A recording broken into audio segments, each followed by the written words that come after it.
Hey everybody, it's Jason, and if you started your own business or you were thinking about starting your own business, I've got a special treat for you guys today. I've got my friend Rob on board. He started his own successful e-commerce business. I'm going to pick his brain just a little bit, ask him a few questions, some things that I'm curious about, and I'm sure you guys, especially if you're starting your own small business, are looking to know as well. Now, a little bit about Rob. He started his own small business before the 2008 crash, and he was doing pretty well. However, he ran into a rough patch, and he had some difficulty with his business, and I believe he actually needed to shut down his business. It was definitely a hard time for him, but he came back, and now he's set financially, and he doesn't need to do other things in order to pay for his daily lifestyle. Of course, he has other interests and goals, and there's things he wants to achieve. Rob is a really fun and interesting guy. He's very friendly. I'm really surprised at how approachable he is.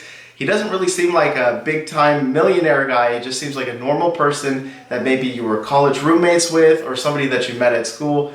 Really cool guy, and he owns a McLaren. He lives in Florida. A lot of interesting things. I can't wait to go and check out that McLaren, by the way. Rob, I'm holding you to that. So let's kick it off with the first question that a lot of people who want to start a small business are dying to ask is, when did you know you were ready to quit your job? That's a great question, Jason. I knew I was ready to quit my job once I achieved financial independence. I did that by saving up enough money that I could live off of 4% of my portfolio. I also was working simultaneously on paying off the mortgage on my primary residence so that I could feel much more comfortable if I had any months of missing my revenue targets or even months of having no income whatsoever. And I had actually left my job in December of 2019. So it was right before everything had happened in the spring of 2020. And I was in a really good place financially, and I didn't really have much to worry about.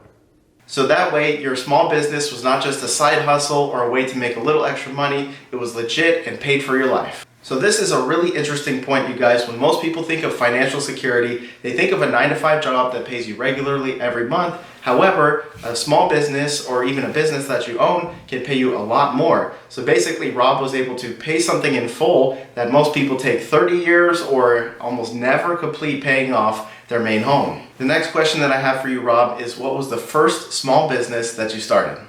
Technically, my first business was an e-commerce business that I started when I was 19 years old.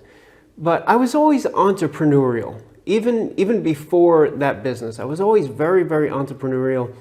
And I would always do things like when I was a teenager, we would go knocking on doors, to sell candy bars. So we would buy these, boxes of candy bars for, it came out to about 50 cents a piece. And we would sell them for about $1 a piece. And that was when I was probably around like 12 or 13 years old.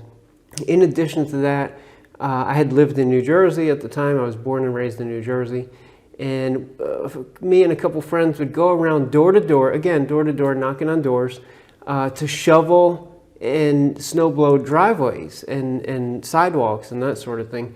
So, we made quite a bit of money in those endeavors, and I learned quite a bit in these entrepreneurial ventures that then helped me when I then actually went out and started businesses like my e-commerce business and then subsequently my web hosting business. I love the entrepreneurial spirit that we're hearing from Rob. And it's really cool that you can make a lot of money and you don't even need to be a full-grown adult. Rob started his path when he was a little kid. I mean, you see stories like this in magazine articles and online, even on a Shark Tank where you see a little kid that has $1 million idea. Really, really cool. If you guys want to start making money, even a little kid could do it as long as it's a good idea and you help a lot of people and you could bring your service to people in exchange for money. I personally think that's a great message out there because a lot of people think, what can I do and why is my idea so important and why would people pay any money, let alone why would I get rich off of some small idea that I have? I think a lot of you guys would be really shocked when you find out that you don't need to be a computer genius and you don't need to know everything about finance and money to make a lot of money. We're talking more money than the majority of people make in a 9-to-5 job, even better than best case scenario of all the dream jobs that you've looked up. All right, so Rob, the next question that I have for you is, do you have any employees working for you? Because I listen to a lot of podcasts from the creator of Rich Dad Poor Dad, Robert Kiyosaki, a lot of financial and small business startup podcasts. They say that if you can avoid it, you don't want to have any employees because there's so many different regulations, especially where I live in California.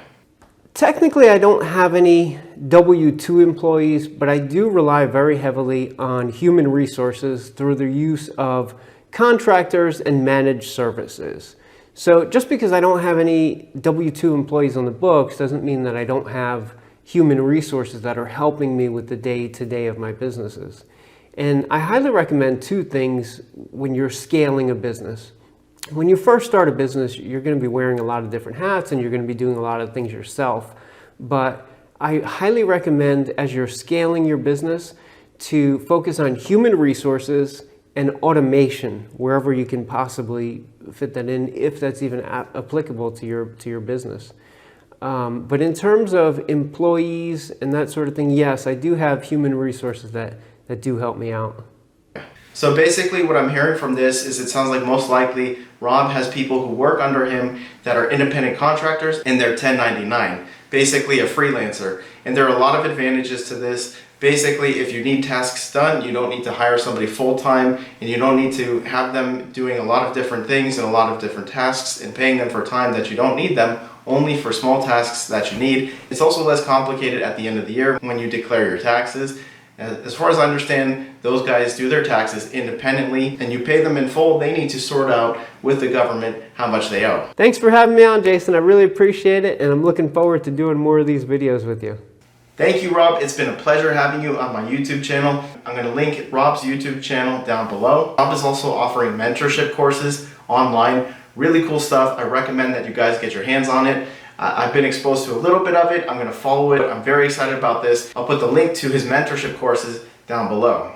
It's really cool to see somebody who built something really big with a small team, and basically you have freedom in your life. That's something that I want to achieve too. Thank you guys. Don't forget to subscribe so you keep getting more information like this. Small business owners, realtors, anybody who wants to make money, or if you're just curious about how a small business starts and how they become profitable and turn into a huge thing so you have financial independence and make a lot of money, more than a 9-to-5 job. Guys, go ahead and like this video. I'd appreciate that very much. I'm going to post some videos up here that'll be similar, interesting videos just like this. See you on the next video.